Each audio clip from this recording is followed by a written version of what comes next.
I went to a garage sale in my local town a few days ago. I live in Sweden, and so secondhand shops and car boot sales are very common, at least out in the countryside. Often, I just end up browsing the stalls without really intending to buy anything. The one that I visited a few days ago was in a village about a half-hour's drive from where I live.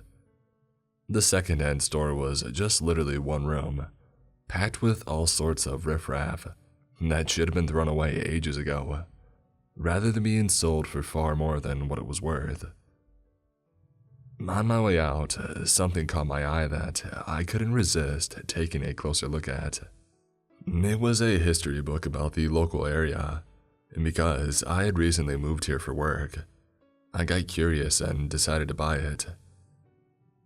Inside were a few loose papers, with handwritten notes which took some time to decipher due to the fading of the ink.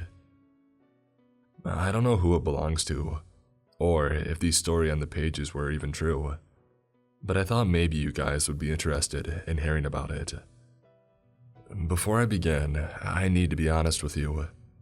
You see, the thing is that this story isn't mine to share, but I feel like I have to. I've spent too many years feeling guilt pressing against my chest, and if I don't tell you now, it'll go with me to my grave, and I would like to leave this life with a clear conscience. Another thing you need to know is that I've changed some details such as the names of those involved, and the locations just to allow them some privacy.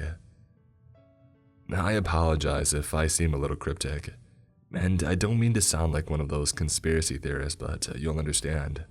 I promise. Some of you reading this might have kids of your own, or maybe you're still deciding whether or not parenthood is for you. I just want to tell you this. I am so sorry. Anyway, I guess I should start at the beginning. My name is unimportant, but to make it easier for you, let's just call me Edwin. Ever since I was a kid, I loved making up stories. By the time I started school and I learned to write, it was almost impossible to make me stop. Back then, there were no smartphones, computers, or iPads, or what have you. The only thing we had was a good old pen and paper. Soon enough, Swedish became the subject that I excelled in, and my grades were always high. One of my teachers used to say that I had been born with the gift of words. I could look around me and transform my surroundings into fantastical adventures. It was a way for me to cope with the repetitiveness and mundane nature of daily life. To that end, I feel it's important for you to understand that I've never been a city person, and I'm not the only one. You see, my family comes from northern Sweden, an area known locally as Tornedalen. When I say north, I mean way above the Arctic Circle, in the middle of literal nowhere surrounded by forest and mountains. My old man grew up in a minuscule village in the northernmost part of Tornedalen, on either side of the rippling waters of Torn River, and an hour's drive from Kiruna. Dad grew up in a small homestead with 4 older brothers and my late grandmother, who to this day is the kindest woman that I've ever known. I never met my grandfather, as he passed away when my dad was 16 years old, and so my grandmother was forced to raise 5 boys all alone, while running a small grocery store. There wasn't much Grandma couldn't handle, and God help anyone who dared to challenge her. During the first few years of my life, I lived in that homestead with my family. I attended school in the local village and I liked it well enough.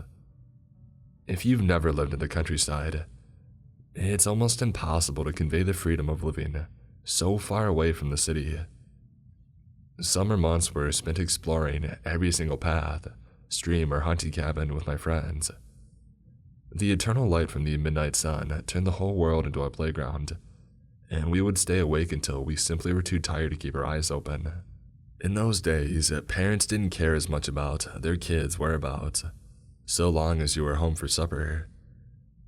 During the winter months, we used snowshoes to get around in the woods, which were now covered by a thick blanket of white, powdery snow. If you were lucky and it was cold enough, you might catch a glimpse of the green shimmer from the northern light dancing on the sky. I remember my grandmother once telling me that according to folklore, people believed the lights were souls dancing on their way to the afterlife. At some point in the 60s, Dad and I moved to Stockholm where there were better job opportunities. We both missed living in the north, and so every school holiday was spent in the small village by the river. We would spend those holidays fishing, both ice and normal fishing, hiking trips and overnight stays in old hunting cabins. Some of my fondest memories from those days were when we followed old ski tracks, placed reindeer skins in the snow, and then lay there for hours enjoying the warm sunlight of early spring. We often sat in comfortable silence without feeling the need to say much, but sometimes, just as the first colors of twilight appeared, Dad would tell me ghost stories, even though I was way too young.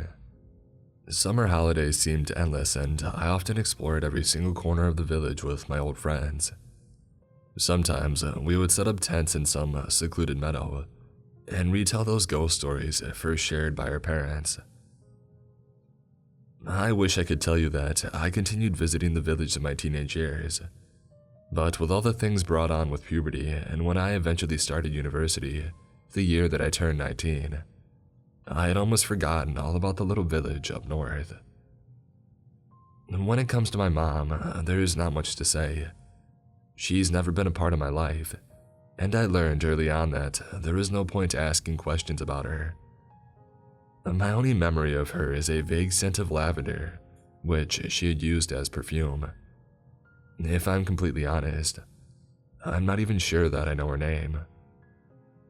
And that's probably why Dad sounded so surprised when I offered to travel up for Easter during my second year at university. Even now, I'm not sure why I was so keen to go. But when I heard that my uncle hadn't been seen for a few days, I just knew something was wrong. And Dad couldn't go because he was tied up with work, and none of the other brothers had a very great relationship with my uncle because they thought he was a little more eccentric than what was socially acceptable. In their defense, they weren't wrong, but they also rarely spoke about him, and just like my mother, I learned to simply not ask questions. My Uncle H was Dad's oldest brother who, a few years ago, decided to move back to their childhood home. He had grown tired of city life and missed the tranquility and silence of the far north. Dad always said that when you get older, you get this yearning to go back to your roots. Honestly, I can't remember a single Saturday morning when Uncle H didn't phone us to talk about the latest gossip in the village. Now, before I continue, I feel like I have to explain what winter is like in the north, because I honestly don't think you can understand it unless you've experienced it yourself. Imagine waking up in the morning and it's so eerily silent that not even the birds who sometimes stay over winter are awake. It is so bone-crushingly cold that when it hits you, it's as if thousands of sharp needles are piercing into your skin all at once. Not only can you see your breath, you can practically touch it. And then there's sun, which doesn't rise until late in the day, and only stays up for a couple of hours before making its all-too-quick descent behind the horizon.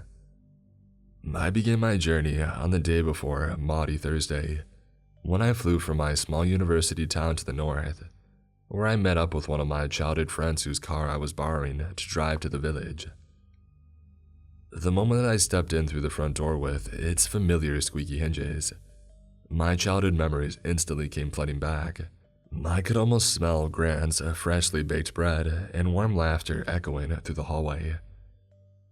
2 empty coffee cups stood on the kitchen table, and a half-eaten cinnamon bun, which is practically societal hearsay in Sweden. Other than some dried reindeer meat, a loaf of bread, and half a liter of milk, the fridge was depressingly empty.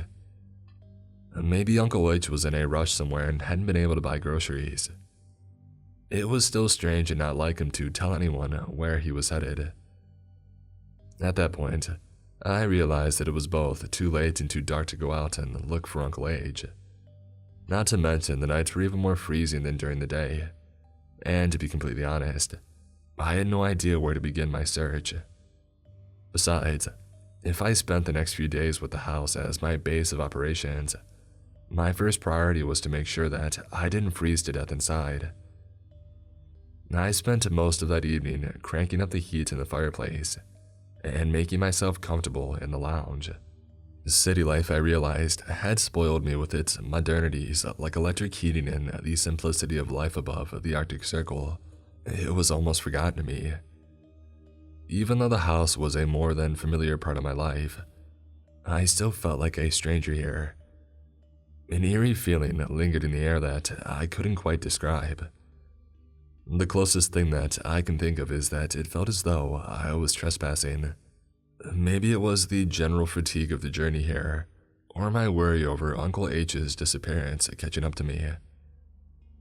To silence my worrying mind, I decided to plan what tomorrow would look like.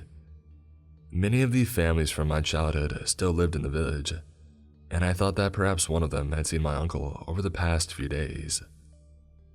An angry and hungry growl came from my stomach, and I quickly made a sandwich with smoked sausage, which I devoured with a glass of cold milk. I thanked my past self for packing an extra duvet in the car, because I was convinced that whatever bedding remained in the old wardrobes were covered in damp and likely partially eaten by moth larvae burying themselves into the fabric. Nevertheless, I made myself comfortable in the old sofa bed, and finally began to feel more at peace as I stared into the fire, feeling myself being hypnotized by the hot glowing embers and the dancing flames. Just before my eyelids became too heavy to stay open, I thought I heard a vague buzzing sound just outside, almost as if there were voices creating a melody traveling with the wind. I was awoken at 4 o'clock in the morning by the deafening bell of my grandfather clock in the kitchen. Cursing myself for forgetting its loudness, I decided there was no point in going back to sleep. So I made myself a cup of coffee and flicked through an old local newspaper. I'm not sure what made me look out the window, but I almost choked on the coffee when I saw a crouching silhouette on the edge of the forest, trudging through the snow towards the house. My heart began to race when I realized that I had nothing to defend myself with. And if I did, what was I going to do? It was only when the figure got closer to the house that I recognized the more distinct features of the shape. It was my uncle. Without even putting on my shoes, I ran out to him. He was limping as though he had been injured, but he still carried a rifle in one hand, but his jacket was covered in blood. Even though he looked right at me, the look in his eyes was still distant. What the heck happened? I asked, but my uncle only muttered something in Finnish that I couldn't understand. There was no need for a doctor to tell me that he was in shock. Come on, I said to him. Let's go inside. What the hell, boy? He cursed. What are you doing here? Don't tell me your father sent you. I explained that when nobody had heard from him, Dad got worried and I offered to come up here. As soon as we got inside, I lit the stove to make more coffee and then recalled seeing half a bottle of vodka in the pantry, which I put on the table along with a glass next to it, but my uncle drank directly from the bottle. A few moments later, I poured 2 cups of strong black coffee, and for a while we just sat there in silence. I wondered if I should call an ambulance, but then my uncle told me what had happened to him. Uncle H explained that he had been visiting a relative on the other side of the river, and as per usual, it got a little later than planned. At some point in the middle of the night, he decided to make his way home through the woods like he did so often. The snowshoes made it easy to make his way across the massive amounts of snow covering the ground, and whatever alcohol remained in his system, it kept him warm. Even though my uncle had trekked through those woods ever since he was a little boy, a strong feeling of unease crept up his back. It made the hair stand on the back of his neck. By the light of the moon, he thought there were shadows moving towards him, accompanied by a strange buzzing sound in the wind. And then he saw them. Dozens, if not hundreds of children whose faces were unnaturally pale, and their eyes were entirely hollow. The creatures dragged themselves up from the snow and made the most unnatural sound my uncle had ever heard. It was deafening and heartbreaking all at the same time, and he was overcome by emotions that he could not name. A bony hand grabbed his ankle, and another opened their mouth, which turned into a massive, gaping black hole. My uncle told me that he had never run so fast in his life. Uncle H didn't say much the next day. Mostly, he just wondered how long I was planning to stay, and when I told him that I would be around for a few days, he seemed pleased that he wouldn't be alone over Easter. However, when I told him that I was going to call my dad to let him know that everything was alright, my uncle made me swear to not recount what he had told me. He said that it was probably for the better if it stayed between us, seeing as the rest of our family already thought of him as a little strange. I gave him my word, and so when Dad wondered what had happened, I simply told him that my uncle got lost in the forest on his way home. Dad muttered something about stubborn old men, but didn't ask any more questions. After I hung up, I turned to my uncle, who sat by the kitchen table and stared out the window. My mouth hung open as I struggled to form the words, even though the questions were clear in my mind. "I know you don't believe me, boy," my uncle said, as if he had read my mind. "But surely you've heard the stories. Those about people who get lost in the woods and never make it back because they've been taken by the Myling." I wish I understood what he meant, but then a vague memory resurfaced somewhere in the back of my mind. Uncle H nodded at the chair, and I sat down, nervous about what I was going to hear. A part of me didn't want to dismiss his experience, but I didn't believe in ghosts and ghouls. And then he told me something that, to this day, I wish I had never heard. When Uncle H's dad and their brothers were younger, they often traveled to the neighboring village on Saturdays to attend barn dances. Sometimes girls from larger cities would attend the dances, and if you were lucky, you might get a dance, a phone number, and to promise to meet again. That's where Dad saw her for the first time. Uncle H said that if there was ever a moment where he believed in love at first sight, that was it. He recalled exactly how the look in Dad's eyes changed, and when my uncle followed Dad's gaze, he noticed a girl that he'd never seen there before. Her long, blonde and curly hair glimmered in the light, and she wore a green, knee-length dress. Uncle H thought that she might have been there with some friends, but she was standing away from other girls as if she was avoiding them. After a while, Dad eventually plucked up the courage to speak with her, and when they danced, he was enchanted. Afterwards, everything happened so quickly, and the only thing Dad would talk about was his new love.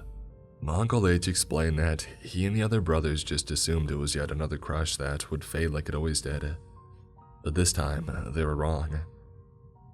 Uncle H told me that my mother loved my father as much as he loved her, but she was carrying a terrible secret.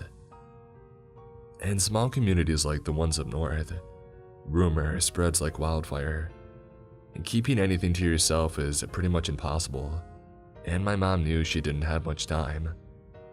Being pregnant with a child that wasn't my dad's and that was born in secret can make life incredibly difficult for a family. My dad would have struggled to find decent work with which he could support his new family. So, after the birth of my half-sibling, my mom knew what she had to do. It's not difficult to hike into the forest and bury a child so that nobody finds out about it. Women in these parts have been doing that for hundreds, if not thousands of years. Who knows how many unloved and illegitimate children are buried in the woods of the north. On the surface, my parents had a happy marriage, and a year after their wedding, I was born. According to my uncle, Dad had never been as happy as the first time he held me in his arms, just as enchanted as the first time he saw my mom. There was never any doubt that my mom loved me with her whole heart, but Uncle H also knew that she still carried with her the grief of burying her first child. You could see it in her eyes, and how she sometimes stared out the window into the forest. One late winter's night, she never came home. My dad was hysterical and looked everywhere without any result. The whole village made a joint effort to find her, and after a few hours, her body was found in the woods. The strange thing was, instead of being frozen, it was almost completely charcoaled, as if it had been devoured by an unnatural fire. The worst part of it all, though, was the shape of what once had been a child in the body's arms. My dad never spoke about what happened. He never met another woman, even though Uncle H and the others told him to move on with his life, get married again, and give me a chance to grow up with a mother.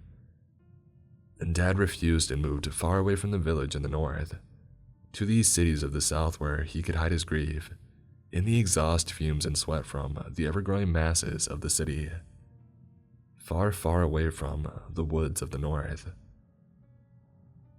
I'm writing this down out of pure selfishness and to ease the burden that's been weighing on my heart for years. Most of you won't believe me, and that's fair enough, I suppose. My cousins remain blissfully ignorant of my family's secret. These days, they have kids and even grandkids. Sometimes, just like I did when I was younger, they spend school holidays in the village in the north. I can't help but wonder if sometimes they might have heard that same melodic buzzing in the wind just before going to bed at night.